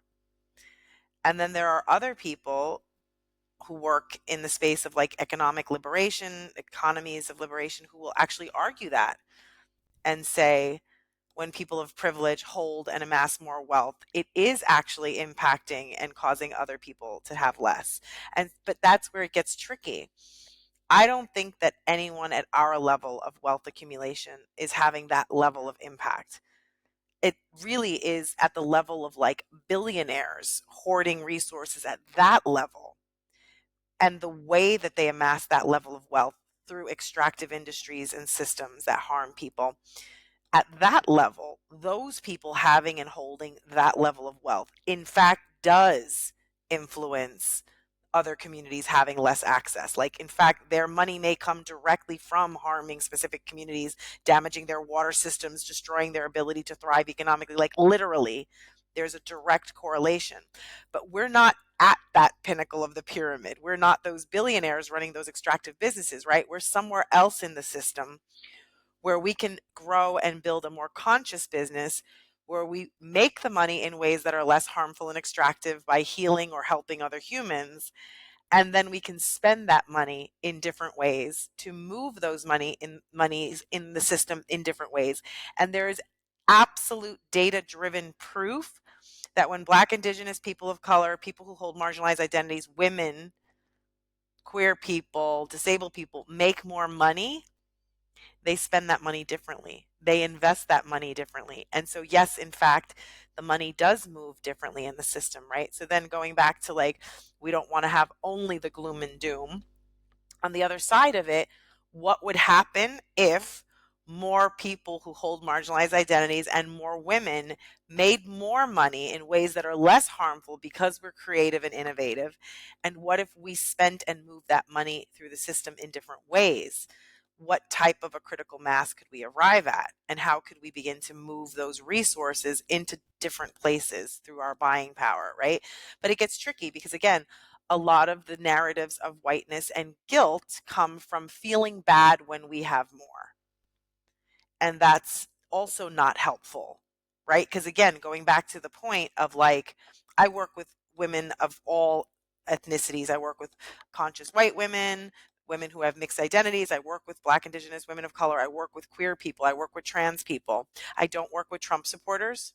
I don't care what their identities are, ever. That's the hard line. There's a very hard line, and it's not about politics. It's about human decency and what I think is leadership and not leadership.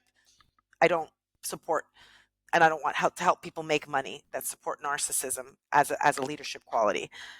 But as far as like ethnicity, I work with women of all types of identities. And a lot of what I help the people that I work with around is this engaging with and discerning the difference between our inherent self-worth and value, which is limitless and exponential as humans, regardless of what we have or do or how much money we have. The problem with the system is we've been conditioned to believe that our worth or our value is still somehow hooked into how much money we have. And by inverse relationship, there are some people who will pedestal themselves and feel that they are better humans for having less, not for having more, which is equally problematic to people who think they are superior or better for having more. Both sides of this construct are problematic, right? Like the whole Mother Teresa, I don't have anything. I'm an acerbic. I'm living in poverty. Well, I don't mean to like offend the monks and the nuns and the clerics who don't have anything, but then they have to rely on the community to pay for their food, and so somebody's got to have something. So then they're still receiving, so they're not actually closer to God because they have less, which I think when we get back down to it, to Makhosi's point, the lie started with the story that the people who are poorer and work the hardest are closer to God and are God's chosen people. When you really unpack that Judeo-Christian narrative, that Western religious construct, and even Islamic, and even a lot of religions, the idea that the less you have, the closer you are to God and the more chosen you are to God, and you connect that with a system that is moving towards what is a capitalist system, you start to see like that is a very convenient Mm-hmm. construct to get people to buy into that me having less makes me holier than and better than and closer to God, right? So there's this complex duality of like, no, having more money doesn't make you a better human, but neither does not having any money. And again, we exist in this imperfect system. And even opting out of the system and living off grid and not participating in the system comes at a cost. And often only those of us with extreme privilege and access to resource can construct a life that allows us to deconstruct and live outside of the system. Right? So it's Yep. really complex. And I will say that's changing. There are communities of color and women of color. My friend Daniela Shea is building a community in Guatemala for women of color that want to live off the land and unhook from the system. Like there is a growing movement of women of color. Historically, it was a more predominantly white movement, but there is a movement, but even living off the system, off the grid requires resources to create an alternative system. So if we want to build a different or more alternative system in this existing system, with the understanding that we can't decimate and boom and combust the existing system to just create something fresh from nothing, unless we're going to do what happened to the dinosaurs and then we're not going to be part of it, right? We have to find a way to leverage our resources in this system and make different choices with those resources. And then we get to have to make the difficult choice and decision of like, can we still create impact, do good things in the world, and live a good life in alignment and have resources and feel good with having resources and not feel guilty about having resources when other people don't? Because that guilt or the shame attached to the having a lot of resources is the part that doesn't actually help or change anything, right? It's just a simple, like I remember when the genocide in Palestine started, every time I would look at my daughter come home from school and go into her room in this big house in Spain and she would sit down for dinner, I'd have to excuse myself because I would go and cry, because I would say, oh my God, like, look where we live. Look, my daughter is safe. Look at the food she's eating. Look at her room. Look at her life. She's so safe here. She's living in a bubble. And oh my God, there are children going through XYZ right now. I don't want to trauma porn you, but like really horrific things happening to children beyond just not having their basic needs met. Yeah. And like, I have all of this. And I got stuck in that place of just feeling the grief and the pain and the guilt It's an So this is part of unpacking white supremacy and part of healing ourselves as allies. It is normal to feel guilt when other people are suffering and you are not. It is normal. Then the question is, do we stay stuck in that emotion? Does that serve us? Or where else can we move with that into a place of like, and so then what? I'm allowed to have that emotion. Whether it's accurate or real is irrelevant. It is a normal emotion to have. And then it becomes a matter of like, what do I do from this place? How do I want to engage with this? And for me, I had to get off social media during that time. That was part of the work for me around some of these issues, was like, I felt like it was an energy suck. It was very performative. I felt like I am not the voice of bringing awareness around what's going on in Palestine. There's like a gazillion amazing Palestinian creators on Instagram. They do not need me to boost their algorithm. I don't have as much reach as them. Like, that's not my work in the world. I, at that time, decided that I was going to niche down my activism, like my mentor Maisha taught me, because I didn't want to feel guilty about having a lot of resources. And I said, what can I actually do? Is there anything that I can do to move the needle? And like I said, even raising money to send to this family in Gaza at the end didn't create the level of impact that we had hoped. It was a band-aid. It helped them for a period of time. But ultimately, what I started to do that felt even better was work with European white expat families to bring education and awareness around what was going on in Gaza and how that was tied to white supremacy. And how I helped was to find a way to break that down for children in a way that was accessible, and to help children think about how to be allies to other children just here in Spain. Mm. Just to think about their relationships with children from Morocco or other parts of Northern Africa who are dark skinned, or children of other ethnicities who might be targeted or bullied. Like, just getting down to that really niche down local level of like, what can I actually do in this limited sphere of influence here with my time, energy, money, and resources that feels like I'm doing something that's contributing towards something that feels so far away, that I feel so powerless around, right? How can I, on a local level, do something? So I think, a lot of it is, again, with these money, with the things that are tied to wealth and money, it's like, how do we feel about it? How do we become normalizing and comfortable with having mixed feelings about it? And then how do we want to actually engage with and leverage and use resources when we do achieve them in a way that feels aligned for us? And so, going back to my like story of like, I want to make more money to spend more money for the short term, for where I am on this human journey, for where the planet is, and for where the system is. I do think that me spending more money in different ways is going to be a small way that I can redistribute wealth, right? And it's, again, this is not like a massive level systemic solution. I do still think it is like a small level, one cog solution.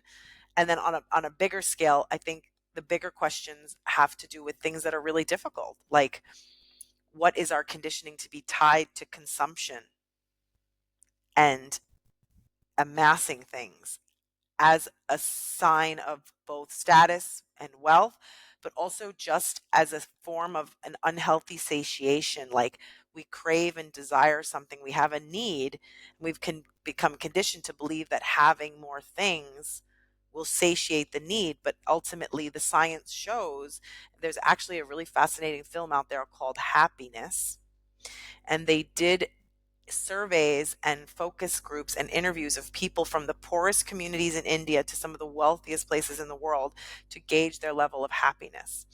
And what the movie and the science behind the movie discovered is that people who are living in abject poverty, who don't have their basic needs met, are not happy. So let's not create that romanticization that like really poor people are super happy.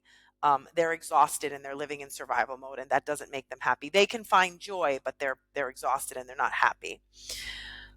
People who are obscenely wealthy are often not happy. We only have to look at the behaviors of billionaires, their statistics for their marriages, their mental health, their physical health, all the things, to see that there are people with massive amounts of wealth who are deeply unhappy. But the film found that there is an interesting middle zone of people who have their basic needs met, but who haven't amassed a certain level of wealth, that they're always seeking more wealth, that are actually, they did find a median of true happiness. And the vast majority of those people that were most happy were living in communities where they had a lot of connection and collaboration amongst elders. They lived near bodies of water. They had really healthy air, healthy food, healthy diets. It was related to the zones, the blue zones in the world where people live longer and are living healthier. And they identified in one country some of the most unhappy and unhealthy mentally people and the happiest, and that is Japan, which is really fascinating in the film. People in Japan with a lot of focus on wealth and success that lived in the cities had the highest rate of suicide and Wow. depression, especially among middle-aged Japanese men, especially losing money in the stock market or losing a job, losing their faith, losing face around material success was the number one determining factor for depression and suicide among middle-aged Japanese men. Same country, just take a flight to the island of Okinawa, happiest, oldest, most emotionally, spiritually well people are on the island. Mm. Distance from the community, the distance from city life, and they discovered that the people specifically of Okinawa, the ones that lived into their 90s and hundreds, they worked out outside. They did farming by hand. They prepared their foods in communal ways. They squatted and sat on the ground and not on chairs. They didn't have desk jobs. And they belonged to community spaces where they would gather and sing and talk and spend time together every single day. And that's just one example of they were some of the happiest people. Again, they're not impoverished. It's not a poor island. They have resources, but they're not like at the higher levels of wealth. But they had the highest level of longevity and health and wellness and perceived happiness. Mm. So I think it's really interesting to think about, where's the balance? Yeah. And where are we striving and depleting ourselves in the pursuit of more, if that's really truly, is it really what we want? And then if we have more, will we truly be satisfied? And it's not to say I'm expressing a desire to go in this opposite direction of not having anything, right? And choosing to live a life of like abject need, of like not having our necessities met because we forego any material wealth in a system that requires it, right? To have enough resources to live well. Where is the happy medium? And I don't yet know.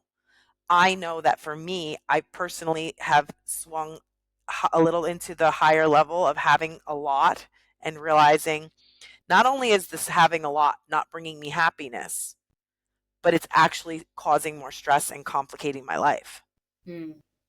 right? Like, these are privileged people problems, but having $1 million in a specific stock market and watching that lose half its value in a day almost put my partner in an early grave. Now, that is a very privileged people problem to have. It sounds absurd given what other people are grappling with, but like, that was our entire like retirement savings, in invested in a way that we can't even actually take it out fully legally without, it's a lot of complexity. Like, having a lot of money doesn't protect us from a lot of things out of our control in the world, whether that be economically, right?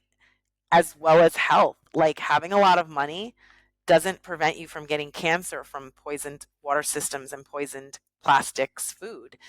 You can just get better treatment if you get sick. Yeah. But you're not going to prevent cancer, because pretty soon all the fish in the ocean is going to have microplastic in it. Unless you can find another planet that you own and grow your food and your animals and your fish there and bring them back to this planet, we're all going to be affected by the same things, right? Yep. So at the end of the day, we can have a lot of money and a lot of resources. That's not the problem. Mm-hmm. It's how we steward and what we move those energetic resources into that can be healing or harming. And so, as a species, if we keep buying plastic and buying from extractive brands and calling something luxury when it's made by sweatshop labor in a country that pays people $1 a day, honey, that purse is not a luxury. You can't have luxury built on oppression. For me, a Mhm. luxury item is something built by hand through manual labor. It's exquisite, it's one of a kind, and it's well paid for. And it's well energetically exchanged for. A lot of what we think are luxury products and services are literally, this is not an insult. Scientifically, they are actual literal trash. Like the energetic biological makeup of many items that we de- desire and label as luxury are literal trash and poison to us and the planet. But again, we've been conditioned to associate value and status with certain items. I'm not against luxury, but I'm going to say this again. If the luxury things you're buying are attached to extraction, environmental degradation, and the harm of humans, that ain't luxury, honey. Mm. That's not, right? I mean, Um, yes, we can have luxury, we can spend a lot of money. I'll give examples, go and yes, hire and pay people to give you massages and treatments and pay the individuals, find people who are like experts who are doing the work themselves, not through big corporations that are extractive, pay them well, tip them well, spend a lot of money in places that give back or are paying their workers well. Like, look into conscious companies and conscious brands. Again, there are no perfect companies or perfect brands.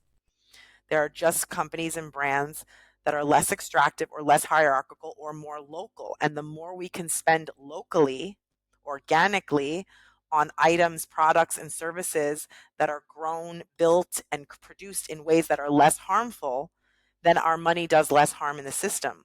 But that's more about not the energy or the fear of the having the money. It's more of how we spend it. So for me, when I think of the money construct, the money is never the problem. The energy of the money comes from how we make it and how we spend it on either side of the money. The money itself is neutral, but how we make our money and how we spend it is not in any way neutral. There is an imprint, an impact in how we do those things. And all we can do is have a less harmful impact or a more regenerative or redistributive impact. And there is no perfect solution yeah. in the I think imperfect. the thing that I think a lot of people struggle with when it comes to money is seeing the money as a positive or negative thing. The money When the itself, right? money, yeah, when the money is actually just a physical or digital Yep. representation of an exchange, right? An exchange that's either coming in, I'm receiving this money, this Mm-hmm. is how I made the money, right? Or going out. And that all of the karma or all of the um, manifested effects are on how we are making and spending the money. And I love that you bring up luxury because I am a luxury queen. I love it, Mm-hmm. but I love real luxury. I like, I think I have actually a book behind me somewhere about luxury, and Mm-hmm. it dives into the history of luxury, the sacredness of luxury, where it really, where that idea of luxury comes from. And at the core of luxury is a concept of um, extraordinariness, right? There's the mundane, there's the everyday, regular experience of things, the common, right? Mm-hmm. And then what is luxury is something that is out of the ordinary, Correct. Right. And right? that can be an experience and a way of receiving something that doesn't necessarily have to be like a tangible. No, and it can even be, the way that products or services are introduced is almost Right. always through the luxury channel because you have what is mainstream and what is Right. the norm for people to have, and then you have this special thing, right? Or Right. this one of a kind thing, this Yeah. craftsman made thing, or Right. something that is pioneering or is something that is Correct. Yeah. new Yep. into the space, and it has to be luxury because only a few people get it, right? Like if you think about when a refrigerator was created, right? That was not the normal experience. And just through manufacturing, you have to have early investors or early Yep. buyers who are spending more for the thing. Yep. And then as it becomes more common, the cost can go down because you have more people purchasing it. Yep. And also, the problem that we have with our ideas of what's luxury is that we have had big, huge conglomerate companies who are really, really good at marketing Yep. try Co-opt. to overcome this Yep. idea of what luxury is. Totally. And like, oh, how can we make something appear luxury but make a shit ton of it? A Right? huge profit margin, and the item Right? is by no means luxury, but they No, position not it at as all. such. Yeah. Yeah. And I was looking at I love looking into fashion Hmm. and all of that. I was looking at some of the designers at Fashion Week. And it's interesting how much diversity exists in business model Yep. in in fashion, but the old houses are relatively small. You know, maybe they make a few million, Yeah. but then some of the big ones that we consider to be like the staple luxury, right? Like Louis Vuitton, for Yeah. example. Yeah. Um, we see those as being luxury when actually they are mass mass produced, and the everything that you're buying is the branding, Yeah. right? The branding of the Yeah. thing. And branding is necessary, but I was also thinking about it. Like I live in what would be considered or what they market as a luxury apartment. Yep. However, my husband and I are the first people to live in this building, in this apartment. And the number of things in this place that have just fallen apart. That you're like, really? A nice luxury job on the Our refrigerator is broken right now with like the interior lining, like the dishwasher, the handle broke in the first year. And so what we are seeing and experiencing right now is, a lot of people are turned off by the concept of luxury Yeah. because it's come to mean something that it's not, right? Yep. Yep. But Yep. the thing that I also this also circles back to the idea of extraction, and also why I am very adamant that people who are having these uncomfortable conversations, this and moving through the discomfort of the guilt and the grief and the Yep. shame of having money, or you know all of that, why those are the people who should have more. Yeah. And we want to allow for you to have more because of how you will circulate that money in a different way, even if Yep. it doesn't fix everything tomorrow, because it won't. Totally. Yep. But the problem too is that when we um, spend our money to go and partake in certain experiences, and then we don't pull the thread through. Like a very common thing is for people in our space to go on an ayahuasca retreat, right? And spend money to go into the jungle, the Amazon jungle, have this life changing experience, Yeah. right? And then come right back home and not continue holding that experience and the lives of the people Yeah. there, and then come back here and then use their money and their um and our privilege and all of these Yep. norms for us in ways to reduce the harm that is happening to these people that we just interacted with. Like this is one of my biggest gripes, is why is it that we are going into these places Yep. like Mexico, like Peru, Mm. Costa Rica, Yep. all of these amazing experiences that we are getting to engage with the people, right? But then we come home and we forget All done. about, uh I that's low vibe to talk Or I about. already did that. I've Yeah, done it and it's not all that, or whatever the case may be. right. Like we come home and then we are, continuing to support laws that allow for, I don't know, pharmaceutical companies to keep just pillaging Yep. ancient recipes Yep. of medicine, Yep. extract the part that they think is the good part, the active component, so that they can patent Sell it it. Yep. and then sell it, right? Or we Mhm. support, the destruction of the Amazon jungle when just last week we were, sitting with the medicine man.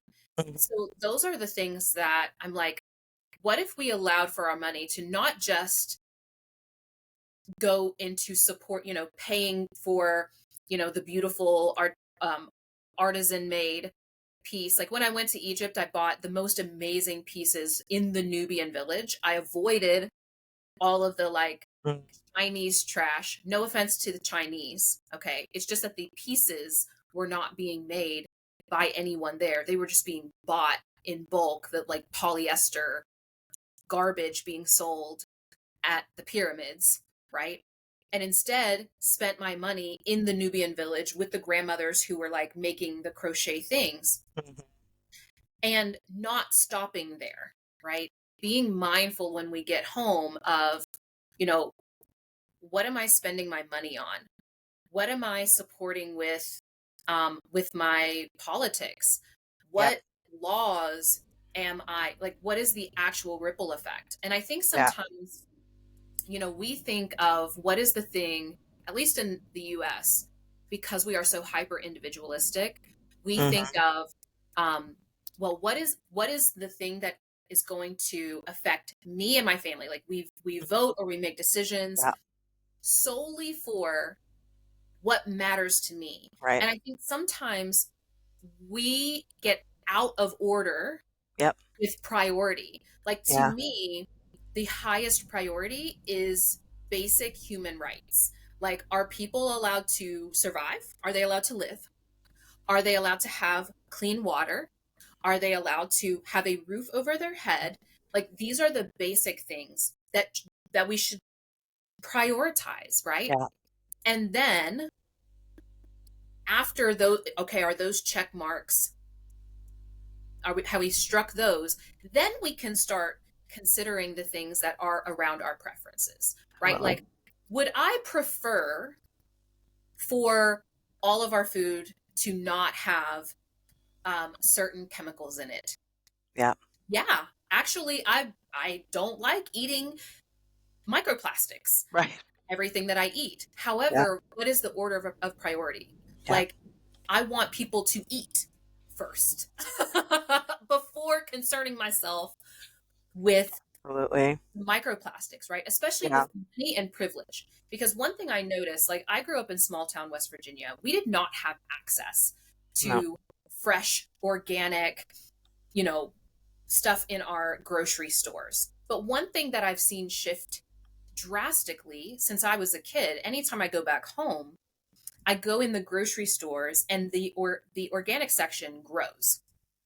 Every couple years, they're expanding either like another half aisle or another aisle to the point where now there's like a freezer full and multiple aisles Yeah. of organic available food. And part of that is because when we spend our money on something, we are demonstrating demand for that item. Absolutely. And so, by Yep. the way that we spend our money, we are creating a new Yep. reality of more organic foods Yeah, available, and we right? need more people to be able to do that to move the needle because without a larger demand, it's still going to be, a novelty, small niche item, and it's not going to get the traction it needs to even bring the prices down, right? So, like, we actually need more people with more money to bring the prices down on certain types of luxury, organic, high quality foods, which will actually become more accessible if more people can afford them. So I It's a have tricky thing. I have someone coming soon to pick me up to go hiking. Oh, fabulous. Well, listen, we've been going and we didn't get to everything. I skipped over some, but I knew I was like we could go on and on and on about this. So, I do want to wrap this up because we are going, and I want to hear from you. Just if people listening could walk away with just one thing, because we've talked about a lot that could feel really overwhelming. What is the one thing that you hope that someone can take away from this and actually take action on, actually implement, Yeah. that would um, allow for momentum to build off of this conversation? Yeah, I mean, I think the first thing would just be to take a moment to notice the feelings that came up throughout the conversation and how you reacted or felt in response to certain parts of the conversation, and to just get really comfortable with normalizing the feelings that come up around things and not to attach so much to those feelings, and then to move from a place of like, what is your actual desire in the world, and what is the vision that you have for impact, and what is it that you'd like to see in the world, and then how can you move imperfectly, consistently, and confidently in the direction of what you desire without questioning it. Like, how do you actually connect with what you're being called to, even if it feels scary? And that is going to look like really different things. Like, for some of you listening, that might be feeling called to actually make more money and release some type of narrative around having less, being worthier, or the harder you work or the less money you have, you're, still having that conditioning that you're somehow better, versus a desire to actually have and hold more resources so that you have more freedom and choice in how you spend and move that money in the system. How can you begin to move in that direction, right? Detaching your sense of value or worth from the money and becoming like more of a vessel or a vehicle that money can flow through, and getting comfortable with asking for and receiving money so that you can then also move and spend that money in ways that are aligned for you, right? So, as a sales coach that works at the intersection of selling and decolonization and unpacking our conditioning in this structure, how can you really embody your inherent deep wealth and value that you already have? And then decide, how do you want to move from that place, right? And again, detach the judgment from it. And if it feels scary, that's okay too. Or if you want to go in the other direction and you feel like you actually want less, you want to do less, have less, engage less in the system, and it feels edgy or contradictory to what the tides are telling us we should want, how can you actually like tune in and listen and honor what you're being called to and trust it for this process, for this leg of your journey, and also trust that you're not going to always be linear and you're going to ebb and flow, right? So it's like embracing what you desire, listening to what you need or want now, trusting it, and then also allowing for yourself to move, shift, deviate, and even change your mind is, I think, a big part of the journey. That's so good. I think for me, the biggest, like the very first step in order for all of these things to be possible is to be able to differentiate between what is you and your true self and any of these constructs. And that the places where we find ourselves in that discomfort, in that grief, shame, guilt, etc., is giving us clues as to where we are actually um, deeply rooted in a construct, and it's giving us clues as to who who we are actually here to be and who we're not here to be. That the feelings are not bad or good, that they are just indicators that there's something different. And none of these constructs are you, right? But Mhm. you get to choose. Yeah, Once you become aware of what constructs you are upholding, yeah, then you have the ability, then you have the power to say, actually, this construct, upholding it in this way is actually not serving to me, and the impact that it has, I'm not okay with. Or mhm, recognizing, you know what, based off of the experience that I'm in right now and the time and the location and all of these things, that this is something that I am going to continue with until maybe I find a new way of being that works better. yeah, But it's, I think what keeps us from having these conversations and actually creating change is being so attached to every single one of these constructs as our identity, that this, means I am limited, or this means I shouldn't make money, or this means I'm too much. And I think yeah, that that's really the common thread yeah. The that I'm too we, much. That's like a yeah, when big we one. when we really unpack. I had fear around being the angry Black woman to the point where I wouldn't express any anger because I Yeah. didn't want to be perceived in that way. And that was limiting to me. Actually, Yep. me expressing anger is fantastic. Um, Yes. I present in a hyper feminine way, very intentionally and consciously, because it actually is an act of rebellion against the idea that Black women are not feminine and cannot be XYZ. And it is my true expression. So Yeah. we've got to be mindful of, where are we feeding into certain narratives and certain Right. experiences? And then how is that actually manifesting in the businesses we build, our client relationships, our family lives, how we're impacting the community, and on and on. We could go forever. Yep. But I love this conversation so much, and I really do appreciate you doing this Same. massively deep dive that could be an entire freaking course. And I am so glad that you took me up on the challenge of talking about some of these very uncomfortable conversations that Yeah. ultimately are going to be serving to both you and I for just having them, and So also healing. anybody who listens to it. So Yes. thank you so much. Yeah, thank you. I just feel like every time we talk, it is really healing for me. I've always felt that with you and I, with our connection. And I feel like I receive so much in just having the space with you to talk through these things, and just the way you exist energetically around these topics for me is deeply healing, because these conversations can bring up so much. And even when we don't agree, we have such a hard time engaging with it in ways that don't actually cause us more harm, even if the conversation is about harm.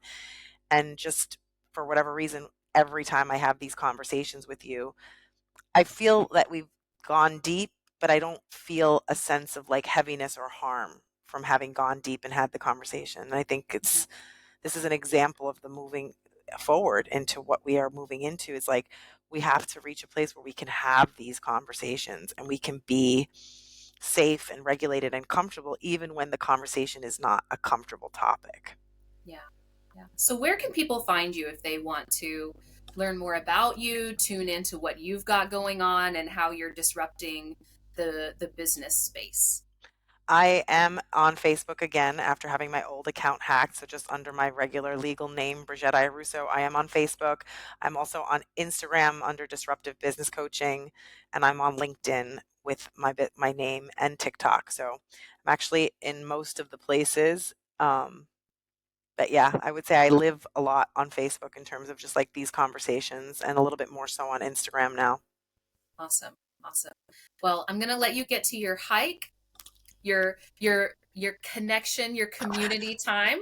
Yes, I'm going out Yes. into a labyrinth actually near my home that's like really special energetically, and it's a really great place where I go when there's stuff coming up. So, Perfect timing. I love that. All right. Well, thank you all for tuning in, and I'll see you next time. all right, thank you, Makhosi. Have a beautiful rest of your day. Bye.